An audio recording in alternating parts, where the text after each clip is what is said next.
Hello, welcome to this webinar with myself and my colleague Phuong. We're developers at Erlang Solutions, and we're here today to talk about Phuong's journey with Elixir. Um, and I'll introduce myself first. So my name is Brian. I've been working at Erlang Solutions for a few years now, and I'm an Elixir developer at Erlang Solutions. And today, I'm hoping uh, that you can get inspired and learn about what it means to learn Elixir and why that maybe is exciting. So please, Feng, welcome, and would you like to introduce yourself? Yeah, my name is Phuong, and I'm working with at Erlang Solutions. I've been working at Erlang Solutions for around 5 years, I think. And yeah, Awesome. Yeah, I've been really thanks. enjoying working with you. So Thank uh, you. thank you. So why don't we start talking about um, the beginnings of your journey? So how did you start with Elixir? Yeah, sure. It's actually it started when I around the time I started Erlang Solutions. I was waiting for an assignment, and then I was actually employed as an Erlang developer. I did Erlang before, and while waiting for assignment, uh, we decided, me and my boss Eric, we decided to, like, maybe I should start learning Elixir because we also having some like client in the pl pipelines and looking at Elixir, and we also want to start promoting Elixir at Erlang Solutions. And so that's how I started it. Yeah, Yeah. that makes a lot of sense. I think Mm. I personally come from a Ruby background, and so it's interesting how Elixir is a language based on Erlang. Mm. There's people can either come from Yeah. Erlang or they can come from other languages. So, um, and in my experience, it's not as common for people to come Mm. to from Erlang, but so that's awesome. So before Elixir, you used Erlang, and did you use anything before Erlang? No, actually, Erlang was my first, like my first job. So, before that, that was just school with like, I actually learned Erlang at school, uh, and heard about Elixir during school. But yeah, it was just Erlang for me with like professional work. Nice. Where was Yeah. that? What school was that they were teaching Erlang? It was in Gothenburg University Hmm. in Nice. Sweden. Yeah. Okay. Yeah, I guess that's Mm. because Yeah. was that because it was sort of based in Sweden and there's Yeah, yeah, exactly. Yeah. yeah, nice. Um, so what have you found to be, I guess, interesting or exciting about Elixir, and how has that sort of, I guess, shaped your career, maybe even? Right. Yeah. I think one thing I was like kind of interested with Alexi was live view, because I mean with I think you come from Ruby, but maybe you also heard about Erlang. It's mostly like purely like back end, and so with like when I start learning and was like dabbling myself into live view, it's kind of it's kind of more f I'm a bit of a like visual learner, and it's a bit more fun, or more like, not, I will say like more interesting, but like it was nice to learn and to see things happening when you're like playing with live views and stuff. Um and I also um um it was when I was like working with different projects, I think like Elixir projects, there's a lot of you could go actually from like data, almost like data engineer size with Ecto, into like front end with like live view. And it's kind of like you get to experience a span of different pro different kinds of projects. And yeah, I think that's really shaping my experience and my journey with Elixir. Yeah, for sure. I've heard that, like, I think Mm, especially coming from the Erlang world, like you said, it's a very mm, back-end yeah. focused language, and Mm, Elixir, I think, dives across a number of more disciplines and is sort of a yeah. bridge in that way, which is really interesting. Yeah. Yeah. What about, what would you say, now having worked with Elixir for a while, is the thing that you are most excited about? Maybe even aside from live view, because that's Yeah. pretty exciting to start with. But But yeah. You mean like something like coming upcoming or just yeah, yeah. um, Mm, yeah, like anything that's happening right now that seems yeah, like right. you know, upcoming, or maybe Mm, even something that you'd like to see, that you've thought of. right.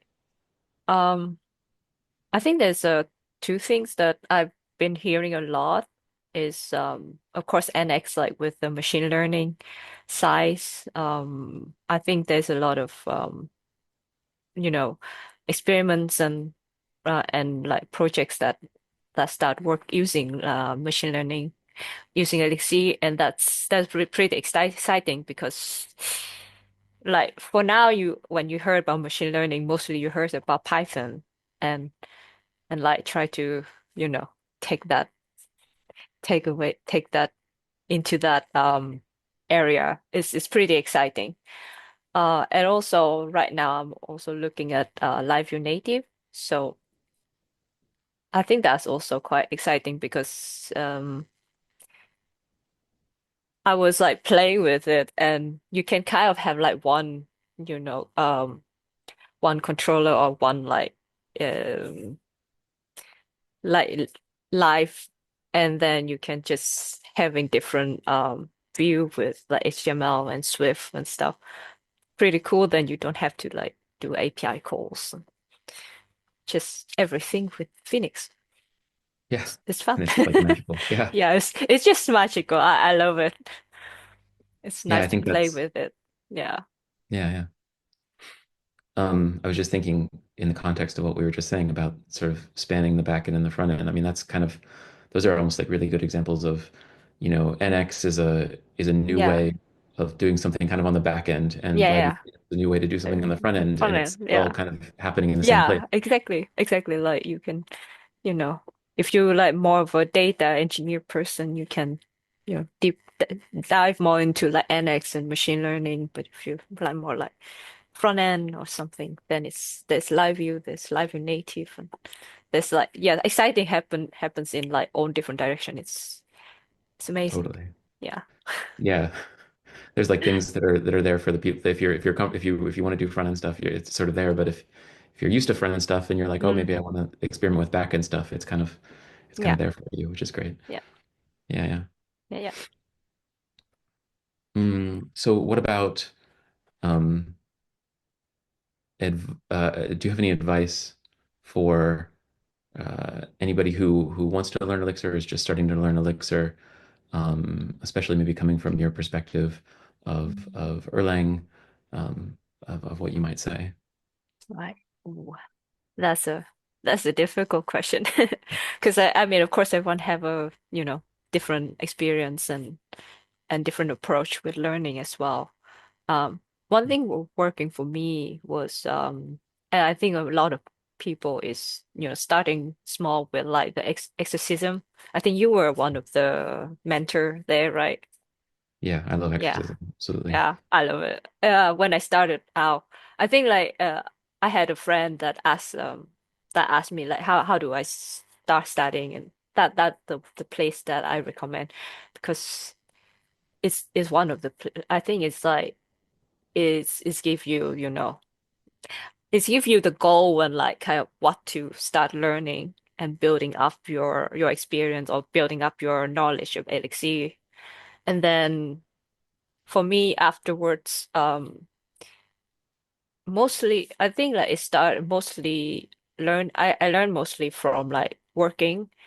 Um like I was put into a project that pair up with a senior Elixir developer and kind of like learning by doing the project and working and getting feedback from like code review from the senior developer. But then also you like not everyone has that kind of luxury, I guess, experience.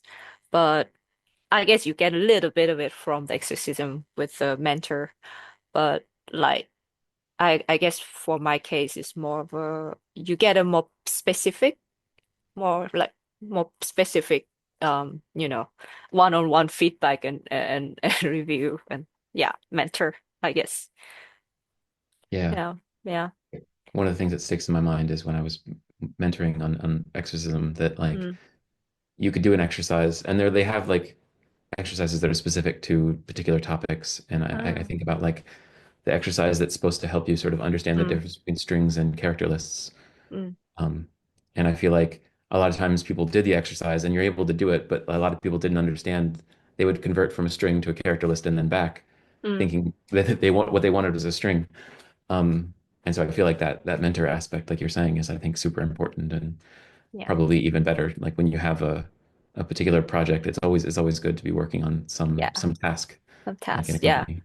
yeah because yeah I think for me like working on some tasks and there was also when I started learning with live view I was helping out our colleague Oleg on his crawly UI with live view stuff.